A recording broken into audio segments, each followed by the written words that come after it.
எப்பயாவது நீங்க ஃபீல் பண்ணிருக்கீங்களா? நான் எங்க அப்பா, அம்மாலாம் கோடு கிழிச்சா நான் தாண்ட கூட மாட்டேன். அவங்க உட்காருனா உட்காருவேன், நில்லுனா நிப்பேன் அப்படின்னு நீங்க சொல்லிட்டு இருந்திருக்கீங்க. இல்லையா, நீங்க உங்க பசங்கள பேரண்டிங் பண்ணும்போது ஒபீடியன்ட்டா இருக்கணும், டிசிப்ளின்டா இருக்கணும், எடுத்த பொருள எடுத்த இடத்துல வைக்கணும், இப்படி இருக்கக்கூடாது, இது ரொம்ப நீட்டா இருக்கணும், இல்ல நான் சொல்றது தான் நீ செய்யணும், நான் போய் பண்ணுன்னா நீ பண்ணணும், உனக்குன்னு ஒரு ஒப்பீனியன் இருக்கக்கூடாது, எனக்கு பிடிக்கலனாலும் நான் சொல்றத நீ செய்யணும். இப்படி ஏதாவது ஒரு கேட்டகரிக்குள்ள நீங்க பேரண்டிங் பண்ணியிருக்கீங்க அப்படின்னாலும், இல்ல உங்கள அப்படி பேரண்டிங் உங்க பேரண்ட்ஸ் பண்ணியிருக்காங்க அப்படின்னாலும், அது என்ன ஸ்டைல்னு தெரிஞ்சுக்கலாம். This is Jayanthi Muthiah here, counselling psychologist and life coach. So என்ன பேரண்டிங் ஸ்டைல் இது அப்படின்னு பார்த்தீங்கன்னா, அத்தாரிட்டேரியன் பேரண்டிங் ஸ்டைல். இந்த அத்தாரிட்டேரியன் பேரண்டிங் ஸ்டைல்ல வந்துட்டு பேரண்ட்ஸ் வந்து ஒரு மாதிரி டிக்டேட்டர்ஷிப் ரூல் மாதிரி இருக்கும். ஸோ அவங்க என்ன சொல்றாங்களோ அதை நீங்க கேட்டுதான் ஆகணும். செல்ஃப் ஒர்த் இருக்காது, டெசிஷன் மேக்கிங் இருக்காது, ப்ராப்ளம் சால்விங் ஸ்கில்ஸ் இருக்காது.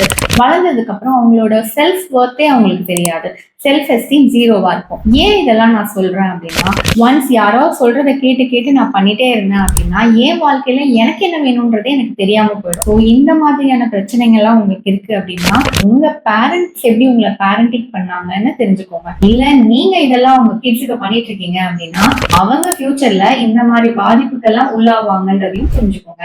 This is Jayanthi Muthiah. Bye.